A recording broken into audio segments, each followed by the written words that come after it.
పెద్ద నోట్ల రద్దు ఈసారి కొత్త ఏడాది వేడుకలపై బాగానే పడుతోంది. డిసెంబర్ 31 రాత్రి నుంచి కొనసాగే వేడుకలకు వరంగల్లో ఏర్పాట్లు భారీగానే జరుగుతాయి. కానీ ఈసారి మాత్రం సీన్ రివర్స్ అయింది. నోట్ల రద్దుతో పెద్ద పెద్ద హోటళ్లు సెలబ్రేషన్స్ కు దూరంగా ఉంటున్నాయి. రాష్ట్రంలో హైదరాబాద్ తర్వాత మరో పెద్ద నగరం వరంగల్. ఇక్కడ ఏటా న్యూ ఇయర్ సెలబ్రేషన్స్ గ్రాండ్ గా జరుగుతాయి. డిసెంబర్ 31 అంటే యూత్ ఆనందానికి అవధులుండవు. కుర్రకారులో నయా సాల్ జోష్ జోరుగా కనిపిస్తోంది. నయా సాల్ సంబరాల కోసం హోటల్స్ ప్రత్యేక ఆఫర్లు ప్రకటిస్తాయి. సరికొత్త సంబరాలతో వేడుకలు నిర్వహించడం ఏటికేడు పెరుగుతూ వస్తోంది. వెరైటీ కార్యక్రమాలతో కొత్తేడాదికి గ్రాండ్ గా వెల్కమ్ చెప్పేలా ఈవెంట్స్ నిర్వహిస్తున్నారు.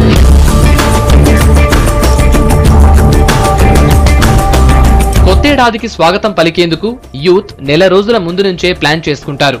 డాన్స్లు, కల్చరల్ యాక్టివిటీస్ పై కాన్సంట్రేట్ చేస్తూ ఉంటారు.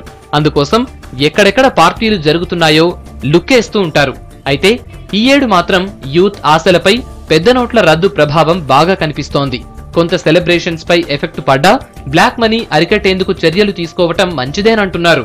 ఫస్ట్ మాకు ఎంటర్టైన్మెంట్ గుర్తొస్తుంది. ఇయర్ మొత్తం స్ట్రెస్ అంతా ఆ రోజు తీసేయాలని ఫీలింగ్ ఉంటుంది. లాస్ట్ ఇయర్ కూడా చాలా బాగా ఎంజాయ్ చేసాం. ఈ ఇయర్ ఈ మనీ ప్రాబ్లం వల్ల కొంచెం ప్రాబ్లం వచ్చేలా ఉంది, కానీ కంపల్సరీ చేయాల్సిందే. అందరూ బ్యాంకు ప్రాబ్లమ్స్ వల్ల కూడా ఎక్కువ ఎక్స్పెండిచర్స్ స్పెండ్ చేయలేకపోతున్నారు. ఎంజాయ్మెంట్ అంటే లాస్ట్ ఇయర్ సార్, కానీ తీసుకున్న నిర్ణయం మాత్రం బెటర్ సార్. రెగ్యులర్ గా వరంగల్, హన్మకొండ, కాజుపేటలోని పలు హోటల్స్, ఫంక్షన్స్ జరిగే గార్డెన్స్ లో ప్రత్యేక కార్యక్రమాలు జరుగుతాయి. మ్యూజికల్ నైట్స్, కాక్టైల్ పార్టీలు ఉంటాయి. హన్మకొండలో సర్కార్కు చెందిన హరిత కాకతీయలో గత 3 ఏళ్లుగా సంబరాలు గ్రాండ్ గా జరిగాయి. అయితే ఈసారి మాత్రం సిటీ వాటికి దూరంగానే ఉంటోంది. నెల రోజుల ముందు నుంచే ఈవెంట్ మేనేజ్మెంట్ యూనిట్లు తమను సంప్రదించేవారని, ఈసారి తామే అడిగినా ఆసక్తి చూపటం లేదంటున్నారు హోటల్ నిర్వాహకులు.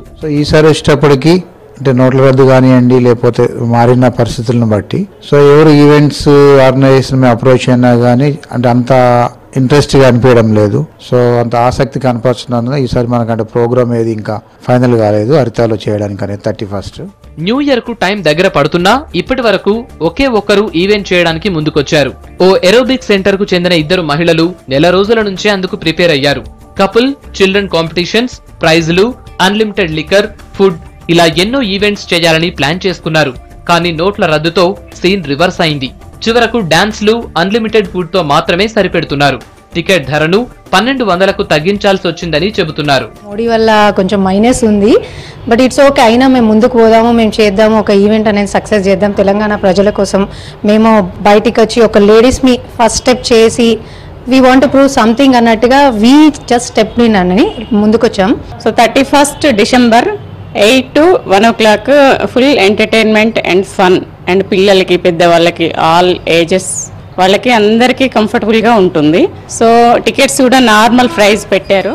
15 రోజుల ముందు నుంచి ఈవెంట్ల కోసం పోలీసుల పర్మిషన్ కు అప్లై చేసుకుంటారు. కానీ ఈసారి ఇప్పటి వరకు ఒక్కరు మాత్రమే ఈవెంట్ కోసం దరఖాస్తు చేసుకున్నారు. మరోవైపు న్యూ ఇయర్ సంబరాలపై పోలీసులు ఫోకస్ చేశారు. అవాంఛనీయ సంఘటనలు జరగకుండా చర్యలు చేపట్టారు. హోటల్స్, హాస్టల్ యాజమాన్యాలతో పోలీస్ కమిషనర్ ప్రత్యేక సమావేశం నిర్వహించారు. న్యూసెన్స్ చేసినా, డ్రంక్ అండ్ డ్రైవ్ చేసినా కఠిన చర్యలుంటాయని హెచ్చరించారు. మాకైతే ఇంతవరకు ఎవరు కూడా అప్లికేషన్ ఇవ్వలేదు. బట్ ఇఫ్ ఏమైనా అప్లికేషన్ ఇచ్చి వాళ్ళు ఏమైనా ప్రోగ్రామ్ ఆర్గనైజ్ చేద్దామంటే we will vet the programme, what kind of programme they are going to organise. వాళ్ళు కూడా ఎవరైనా వాళ్ళ హోటల్లో ఈ ఈవెంట్ ఉంటే మాత్రం రిటర్న్ వెళ్ళినప్పుడు వాళ్ళకి ఏ వాహనంలో వెళ్తున్నారు, వాళ్ళకి డ్రైవర్ ఎవరు ఉన్నారా, సెల్ఫ్ డ్రివెన్ కారా, లేకుంటే వాళ్ళు ట్యాక్సీ అటువంటి ప్రొవైడ్ చేయాలి, మద్యం సేవించుంటే అవి ప్రికాషన్ తీసుకోవాలని చెప్తున్నాం. బ్యాంకులు, ఏటీఎంల చుట్టూ తిరుగుతున్న జనం ఈ న్యూ ఇయర్ సెలబ్రేషన్స్ ను చిన్న చిన్న పార్టీలకే పరిమితం చేసేలా కనిపిస్తోంది.